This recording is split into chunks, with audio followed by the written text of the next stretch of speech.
O Moto Razr 50 é o celular dobrável mais barato à venda no país e chega com boas qualidades e um formato diferente de venda. Eu conheci esse cara no lançamento e agora voltei para testar todos os recursos desse intermediário que dobra. Quer saber tudo? Eu te conto depois da vinheta.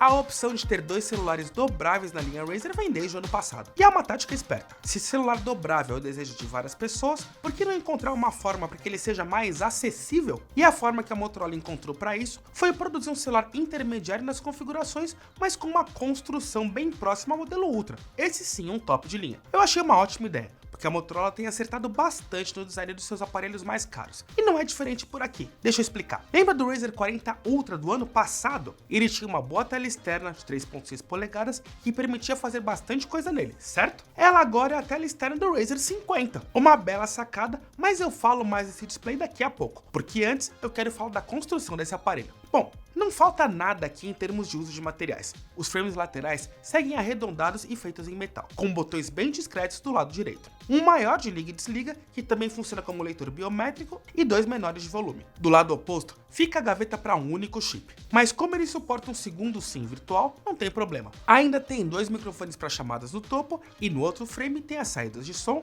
mais microfones e a entrada USB-C. Na traseira, a Motorola escolheu para esse modelo que eu estou testando um cinza, mais próximo do grafite. É um acabamento em plástico sim, mas num aspecto que lembra de tatame, de neoprene, sabe? Nessa área fica o logo da Motorola e a palavra Razr. A diferença do Razr 50 para o Ultra é que o modelo mais caro é inteiro tela na segunda metade. O Razr tem um segundo display um pouco menor, então sobra um pouquinho desse acabamento cinza na segunda metade da tela. E o display é recortado por duas câmeras, alinhadas na horizontal e o flash. A dobradiça é feita com alumínio da série 6000, que me pareceu bem mais resistente nessa geração. Eu tive o Razr 40 Ultra, e ele parecia pouco resistente, mas nessa geração o mecanismo da dobra está bem mais firme. Inclusive, eu lembro que no lançamento desse produto lá em Tulum esse ano, os presidentes da Motorola, tanto global quanto para América Latina, comentaram comigo em diferentes momentos para eu prestar atenção na nova dobradiça. Eles estão certos, porque corrigir esse aspecto era fundamental para o sucesso do projeto Razr como um todo. E vale mencionar também que assim, seguindo uma tendência que eu tenho visto em várias linhas da Motorola, o Razr 50 é bem leve, pesando 188 gramas. Ele tem certificação IPX8,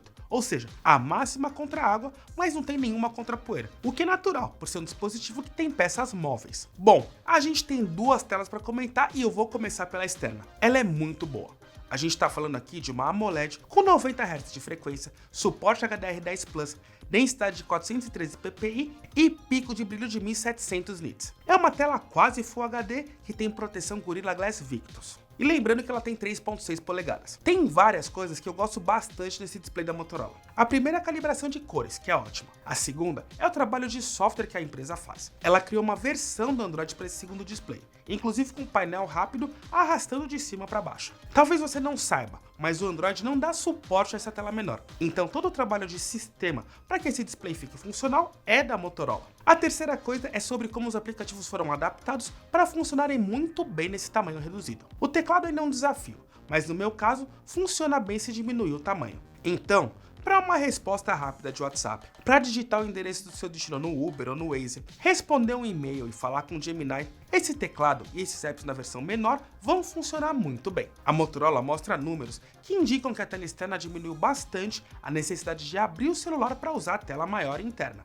E já que eu tô falando dela, a boa notícia é a manutenção das qualidades do display externo nesse painel maior. Também é uma tela AMOLED, mas com 120 Hz de frequência. Suporte HDR10 Plus e agora 3000 nits de pico de brilho. São 6.9 polegadas e com proporção de tela para corpo de 85%, num layout um pouco mais esticado. As bordas dessa tela são maiores até pela necessidade de uma proteção maior para esse aparelho, mas é uma experiência bem imersiva de display e explica esses 85%.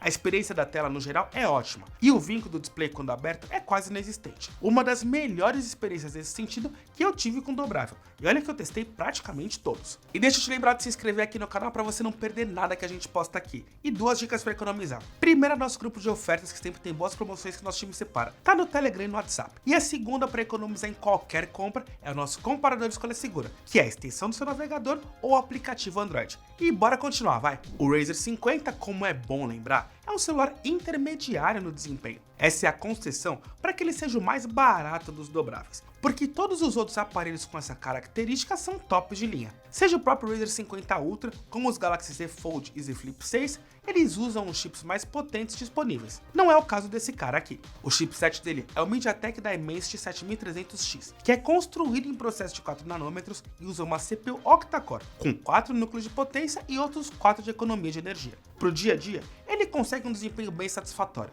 mas tem potência mais ou menos na metade de um topo de linha. Foi o que os testes sintéticos nos mostraram. No AnTuTu Benchmark, uma das ferramentas mais conhecidas, foram mais de 680 mil pontos. No Geekbench, o teste de CPU marcou 1035 pontos no single core e 2989 no multicore. Mas como eu gosto de ressaltar, testes sintéticos são uma forma numérica de retratar a potência, mas não fala muito sobre o que é o nosso dia a dia. E eu achei um celular bastante fluido, seja no uso de aplicativos do nosso dia a dia, seja nos jogos ou até usando a câmera. Por falar em jogos, a Motorola tem um modo dedicado, que se chama Moto Game Time, que tem várias ferramentas para melhorar a jogabilidade. E se o Razer 50 é mais econômico no hardware, não falta nada em software. A Motorola trouxe a Hello UX, a sua interface baseada no Android 14, com todos os recursos disponíveis e o refinamento visual que os tops de linha têm. As opções de personalização estão todas presentes, tem até um Hello Shopping, que é a loja da Motorola, para comprar outros aparelhos e acessórios. E já dá para migrar para a nova central de controle nas opções de personalização.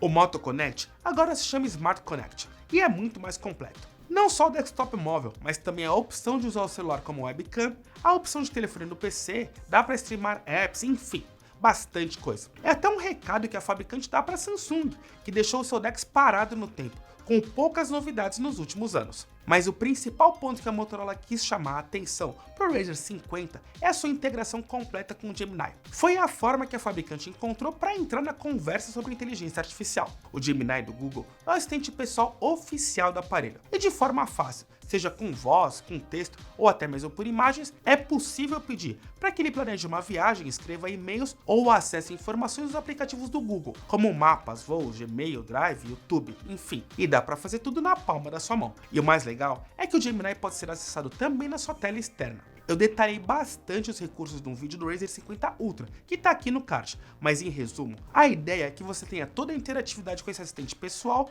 com o celular aberto ou fechado. Curiosamente, o Moto Razer 50 é o dobrável com maior bateria da Motorola, com 4.200 mAh. O seu irmão mais potente tem 200 mAh a menos. Ele só não tem a carga reversa, mas tem 30 watts de recarga com cabo e 15 sem fio, o que é ótimo. Celulares no formato tradicional costumam ter mais bateria, e tem um motivo até claro para isso. Os dobráveis perdem espaço para uma bateria maior por conta do mecanismo da dobra, mas 4.200 mAh é uma quantidade de bateria até que ok. E compensar esse tamanho um pouco menor com uma carga rápida equilibra o jogo. Por isso, é importante que mesmo o intermediário dos dobráveis ofereça essa carga mais rápida. O dispositivo que vem na caixa é de 33 watts e faz de 0 a 100 em exatamente 1 hora, com 35% em 15 minutos, 60% em meia hora e metade da bateria em 25 minutos. Por outro lado, esse chip é um pouco mais gastão. Em 1 hora de gravação de vídeo 4K, o Razer 50 perdeu 28% da bateria. E olha que esse não foi o jogo mais gastão. Call of Duty em 1 hora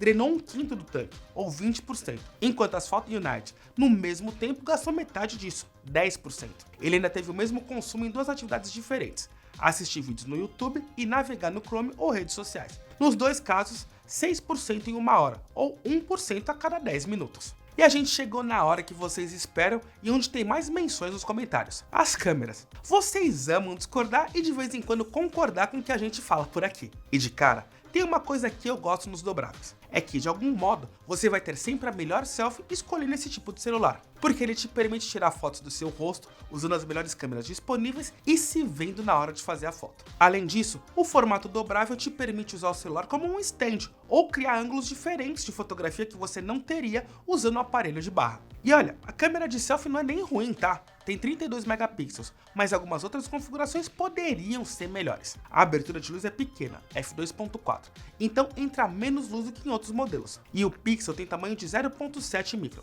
Essa câmera é capaz de gravar vídeos com resolução máxima de 4K a 30 quadros por segundo. Mas o conjunto traseiro tem números mais animadores. A câmera principal tem 50 megapixels, com abertura de luz bem melhor, f1.7. E aqui, quanto menor esse número, melhor, tá? Essa câmera também conta com recursos como estabilização ótica de imagem, PDAF, que é uma tecnologia de autofoco, dual pixel e tamanho de pixel de 0.8 micron. Ainda tem uma ultrawide de 13 megapixels, com abertura f2.2, 120 graus de ângulo de visão, autofoco e pixels de 1.12 micron. Essa é a única câmera diferente do Razer 50 Ultra. É um conjunto de top de linha, exceto pelo chipset, que precisa dar conta de processar essas imagens. Até por isso, esse celular não chega em 4K a 60 quadros por segundo, como acontece no Ultra. Isso significa que ele produz ótimas fotos, bem acima da média. Eu não esperava nada de diferente. A câmera principal faz fotos bem definidas, seja durante o dia ou à noite. As cores são bem fortes, que talvez não agradem tanto assim os mais puristas, mas eu confesso que me agradam. Ainda mais porque, a não ser que você seja um profissional de fotografia ou vídeo, você vai usar essas imagens para postar nas redes sociais. E sem dúvida, imagens de contraste mais forte vão chamar a atenção, dependendo do tipo de foto que você capturar. Por padrão, ele usa a tecnologia Quad Pixel, te entregando imagens de 12 megapixels, mas você também pode escolher o modo Ultra Res e usar toda a resolução disponível, ou 50 megapixels. Essa lente principal também vai muito bem no modo retrato, te permitindo escolher produzir fotos com distância focal de 24, 35 ou 50 mm. A Motorola vem trabalhando bastante no seu algoritmo de fotos para que elas fiquem boas sem que você precise dominar completamente o aplicativo ou usar o modo Pro, que está presente para quem quer o ajuste mais fino. Mas a ideia geral é que as fotos já fiquem boas apenas apontando e tirando a foto. E a Motorola conseguiu, tá? A ultrawide vai bem com boa luz, mas ela é nitidamente mais escura que a câmera principal. Então aqui você já sabe que vai precisar de uma edição para ter uma câmera com nível de brilho mais próximo da câmera principal. Isso fica ainda mais perceptível à noite. Numa foto de paisagem urbana, por exemplo, o próprio aplicativo do Google Fotos me sugeriu aumentar o brilho usando o HDR. Mas tem uma coisa que esse conjunto de câmera faz bem, que são fotos macro. A Motorola é historicamente uma grande defensora desse modo de fotografia, que eu não uso tanto, mas ela defendia as macros para justificar a presença no passado de um sensor específico para esse tipo de captura. E normalmente as fotos macros feitas com lentes desse tipo ficavam ruins, não tem como dizer diferente. Mas aqui, o conjunto de lentes melhores entrega macros bem definidas e nítidas que valem a pena. A câmera frontal, quer dizer, a câmera da tela interna faz um trabalho ok, que não é o melhor que eu já vi na vida, mas passa longe de ser o pior. É uma boa câmera, mas como o Razer permite fazer selfies tão bacanas de um jeito fácil com o celular dobrado, eu confesso que praticamente deixei de usar a frontal nesse caso. Na prática, ela vai servir para uma videoconferência, para autenticação nos aplicativos que você precisa, mas na hora de tirar suas fotos, durante o dia ou à noite, eu te recomendo fechar a tela e partir para as selfies com a lente principal. E lembra, esse conjunto tem flash, né? Nos vídeos, eu percebi uma ótima qualidade de cor, mas uma fluidez um pouco menor nos movimentos. E eu confesso que eu queria um pouco mais de força no desfoque de fundo com a câmera principal. Na prática, o Razer 50 entrega bons vídeos, mas não exatamente de nível profissional. E ele nem foi pensado para isso.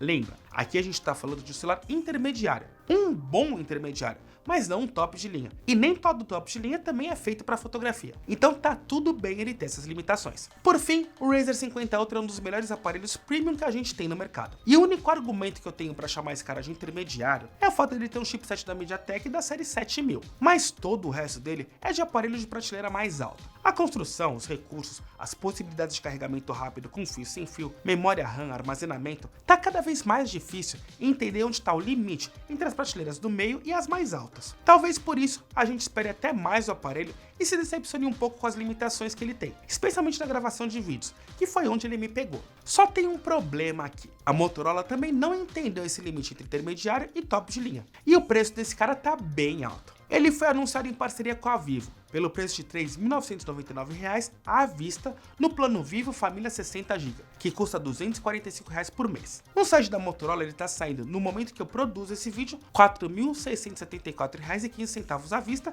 ou R$ 5.499 parcelado. Eu achei o Z Flip 6 da Samsung, que é mais celular que o Razer 50, por R$ 4.949 nas Casas Bahia. E aqui eu preciso ser bem claro, a diferença entre o Razer 50 e o Z Flip 6 precisa ser de pelo menos R$ 800.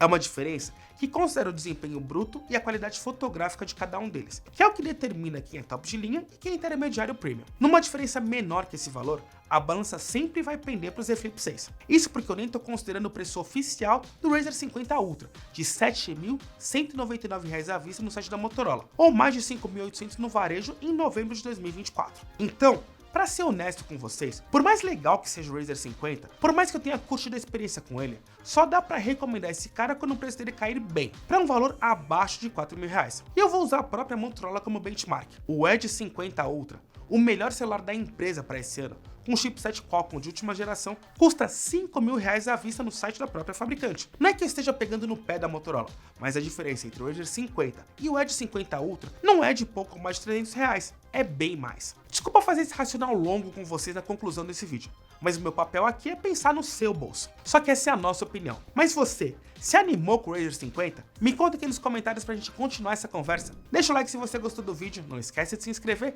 e compartilhe esse conteúdo com aquele amigo ou amiga que tá procurando um celular dobrável, fechou? Da minha parte eu fico por aqui e te espero nos próximos vídeos. Um grande abraço, meus queridos!